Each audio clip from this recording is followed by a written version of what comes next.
చామంతి ఎలక్షన్లో గెలిచిన తర్వాత ఇక స్పాన్సర్ గురించి ఆలోచిస్తూ ఉంటుంది. ఫెస్టివల్ తను ముంగటుండి జరిపించాలని చెప్పేసి యూనియన్ వాళ్ళు కాకుండా ఇక నిషా గుణ కూడా దాని ప్రకారం ప్లాన్ చేస్తారు. ఇప్పుడు తను ఎలా డబ్బు అరేంజ్ చేయబోతుంది, ఎందుకంటే తను ఒక ఫోర్ది అలా అని చెప్పేసి ఇప్పుడు ఫెస్టివల్కి స్పాన్సర్కి ఎలా ఆన్సర్ చేయాలనో తెలియక బుర్ర పట్టుకొని ఆలోచిస్తూ ఉంటుంది అని చెప్పేసి ఈ విధంగా అనుకుంటూ ఉంటుంది. ఇక మరోవైపు చామంతి ఎలాగైనా ఫెస్టివల్ మనమే గ్రాండ్గా ఇక చేయాలని చెప్పేసి థింక్ చేస్తూ ఉంటుంది. అదే సమయానికి వెంటనే ప్రేమ్ వస్తాడు. ఏంటి చామ్, ఏం ఆలోచిస్తున్నావు అంటుండగా, ఎందుకంటే ఫెస్టివల్ జరిపించాలంటే మనీ కావాలి కదా సార్, దాని గురించి ఆలోచిస్తున్నా. బాబు మర్చిపోయాను, ఇప్పుడు మన కాలేజ్లో అందరూ ఇక డబ్బున్న వాళ్ళే చదువుకుంటున్నారు కదా, వాళ్ళ పేరెంట్స్ దగ్గరికి వెళ్ళి వాళ్ళను ఒప్పించి ఫెస్టివల్ గురించి చెప్తే వాళ్ళు స్పాన్సర్ చేస్తారు కదా బాబు. గుడ్ ఐడియా చామ్, ఎలా అయితేంది, ఇక ఫెస్టివల్ సాగుతుంది, నువ్వు అనుకున్నది కూడా నెరవేరుతుంది అని చెప్పేసి ఈ విధంగా చామంతి ప్రేమ్ ఇద్దరు కలిసి అనుకుంటూ ఉండగా ఈ మాట గుణ నిషా వింటారు. ఈలోపు అలా అనుకున్న చామంతి మరి వీళ్ళందరి పేరెంట్స్ గురించి తెలుసుకోవాలి కదా అని చెప్పేసి అంటుండగా, ఏముంది చామ్, ఇప్పుడు ఎలాగో వాళ్ళ పేరెంట్స్ డీటెయిల్ మొత్తం ప్రిన్సిపల్ దగ్గర ఉంటాయి కదా, నేను ఎలాగైనా సర్చింగ్ చేసి తీసుకొని వస్తాను అని అన్న తర్వాత వెంటనే వాళ్ళ పేరెంట్స్ డీటెయిల్ మొత్తం వెంటనే ప్రేమ్ ప్రిన్సిపల్ దగ్గర నుంచి తీసుకొని వస్తాడు. చామ్ ఇగో అనేసరికి వెంటనే చాలా థ్యాంక్స్ బాబు, ఎలా అవుతుంది వీళ్ళ దగ్గర నుంచి ఇక స్పాన్సర్ ఎలాగైనా మనం క్రియేట్ చేస్తే సరిపోతుంది కదా అని చెప్పేసి వెంటనే ప్రయత్నిస్తుండగా ఈలోపు నిషా రమాదేవికి ఫోన్ చేస్తుంది. ఏంటి నిషా, ఫారెన్స్లో ఉండే రిచ్ పీపుల్స్ నెంబర్స్ అన్నీ దానికి ఇచ్చారు, ఎందుకంటే ఇప్పుడు ఫెస్టివల్ జరుగుతుంది కదా, ఇందులో ఇక ఉన్న వాళ్ళ ఫాదర్స్ దగ్గర నుంచి ఫండ్స్ కలెక్ట్ చేయాలని చెప్పేసి అది ఎలాగైనా ప్రేమ్తో చేతులు కలిపి ఇదంతా వాళ్ళ దగ్గర నుంచి ఇక డీటెయిల్ మొత్తం కనుక్కుంది. ఇప్పుడు వాళ్ళ దగ్గరికి వెళ్ళి స్పాన్సర్ చేస్తుంది. వాళ్ళు ఎంతో అంత మనీ స్పాన్సర్ చేస్తారు కదా, దాని ప్రకారంగా అది ప్లాన్ చేసింది ఆంటీ అని చెప్పేసి నిషా ఈ విధంగా రమ్యకి కాల్ చేసి చెప్పేస్తుంది. అది వాళ్ళ లిస్ట్ రాసుకొని వెళ్ళేసింది. అంతేకాదు ఖచ్చితంగా అది అనుకున్న ప్లాన్ సక్సెస్ చేస్తుంది. అయితే ఒక పని చేయి నిషా, వాళ్ళ లిస్ట్ మొత్తం నాకు పంపించేయి. సరే అంటే ఎలా అయితేంది, మీరు ఎట్టి పరిస్థితుల్లో తనకి చిల్లి గవ్వ రాకుండా చేయాలి. సరే, ఈ రమ ఉన్నంత వరకు అది ముందడుగేస్తుంటే నిన్ను చూస్తూ ఎలా ఊరుకుంటాను అని చెప్పేసి ఈ విధంగా చామంతి తన ఫ్రెండ్ని తీసుకొని రిచ్ పీపుల్ దగ్గరికి ఇక స్పాన్సర్ కోసం అని చెప్పేసి బయలుదేరుతుంది. మరోవైపు చామంతి బిజినెస్ మ్యాన్ని కలవడానికి వెళ్తుంది. ఇక వెంటనే చామంతిని అలో చేస్తారు. సార్, ఇక నేను కాలేజ్ నుంచి వచ్చాను సార్, అంతేకాదు నేను అందులో ఇక పోటీగా గెలిచాను, ఇప్పుడు అందులో ఒక మంచి పని చేయడానికి స్పాన్సర్ కోసం వచ్చాను సార్ అని విధంగా ఎక్స్ప్లెయిన్ చేస్తూ ఉంటుంది.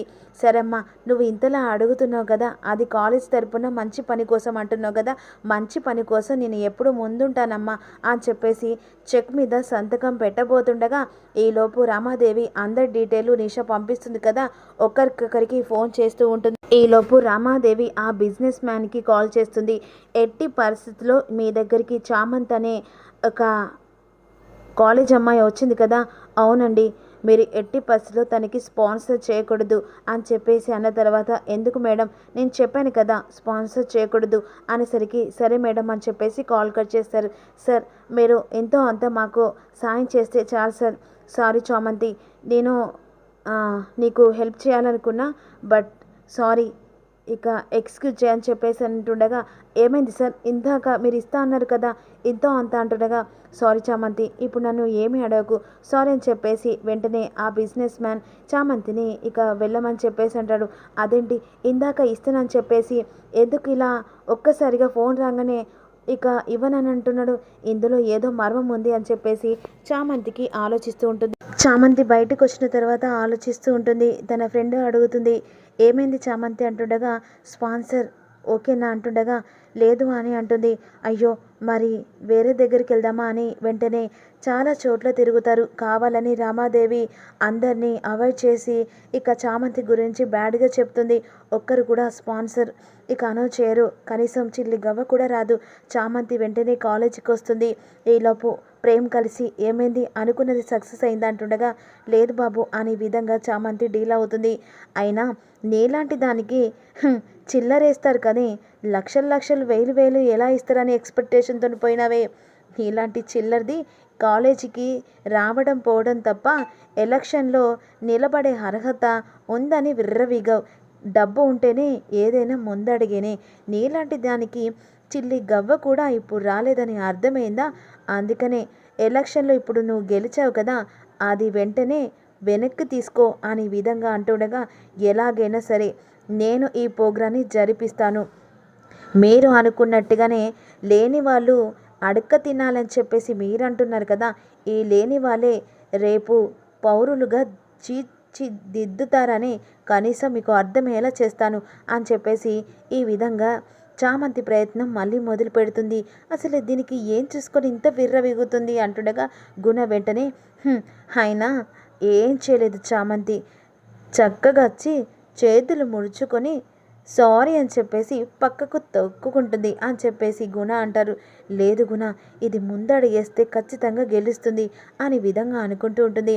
ఈలోపు వెంటనే చామంతి అనుకున్న ప్రయత్నం ముందడుగు వేస్తుంది. ఇక స్పాన్సర్ గురించి తిరుగుతూ కాలేజీలో ఉన్న ప్రతి ఒక్కరిని ఇక వాళ్ళ పేరెంట్స్ని కలవడానికి వెళ్తుంది. ఒక్కసారిగా చామంతి అకౌంట్లో ఇక 20 లక్షలు ఒక్కసారిగా పడతాయి. ఆ 20 లక్షలు ఎక్కడి అని చెప్పేసి వెంటనే షాకింగ్గా అయిపోతారు. అలా వెంటనే ప్రిన్సిపల్కి కాల్ చేసి చామంతి అకౌంట్లో 20 లక్షలు పడ్డాయి, ఇప్పుడు చామంతి తరపున మీరు ఎలాగైనా ప్రోగ్రామ్ స్టార్ట్ చేయండి అనేసరికి ఒక్కసారిగా ప్రిన్సిపల్ షాక్ అయిపోతాడు. ఎవరు సార్ అంటుండగా ఇక తను అనుకున్నది నెరవేరాలి, తను ఇక తలదించుకోవాల్సిన అవసరం లేదని కాల్ కట్ చేస్తుంది. ఈలోపు చామంతి తిరిగి వచ్చేస్తుంది. అమ్మ చామంతి, అసలు నువ్వు చాలా గ్రేట్ అమ్మా, ఇంత త్వరగా 20 లక్షలు వచ్చేలా చేస్తావని అసలు ఎక్స్పెక్టేషన్ చేయలేదు. ఎంత స్పాన్సర్ గురించి తిరిగినా ఇంత డబ్బు పడుతుందని అసలు అనుకోలే. ఏమంటున్నా ప్రిన్సిపల్? అవునమ్మా, నువ్వు చెప్పేది నువ్వు విన్నది నిజమే. అసలు ఎక్స్పెక్టేషన్ చేయనంత మన నీ పేరు మీద అకౌంట్లో 20 లక్షలు వేశారు అనేసరికి ఒక్కసారిగా నిషా ఉన్నో గుణ షాక్ అయిపోతారు. ఏమంటున్నారు? దేని పేరు మీద 20 లక్షల అని ఒక్కసారిగా నిషా షాక్ అయిపోతుంది. అవునమ్మా, నువ్వు అనుకున్నది సాధించావు. ఇక నువ్వు ఎలాంటి ప్రోగ్రాం చేయాలనుకున్నా నువ్వు ఇక ఎలక్షన్లో గెలిచినందుకే కాకుండా నీకు సపోర్ట్గా మేముంటామమ్మా అని ప్రిన్సిపల్ కూడా ఇక చామంతికే ఫేవర్గా మాట్లాడుతూ ఉంటారు. ఈలోపు రామాదేవికి కాల్ చేస్తుంది. ఏంటంటే ఏం జరిగింది, అసలు మీరు మాట్లాడారా? మాట్లాడాను, దానికి చిల్లి గవ్వ దొరకలేదు, లేదంటే ఆల్రెడీ దాని అకౌంట్లో 20 లక్షలు వచ్చాయి, అసలు అవి ఎలా వచ్చాయో అర్థం కావట్లేదు అని రామాదేవికి నిషా చెప్పేసరికి ఇక రామాదేవి ఒక్కసారిగా దాని అకౌంట్లో 20 లక్షల అని నోరెళ్ళ పెడుతుంది. అసలు ఆ వేసిన వ్యక్తి ఎవరనేది అప్కమింగ్లో రిలీజ్ చేస్తే మిస్ కాకుండా మాత్రం మర్చిపో.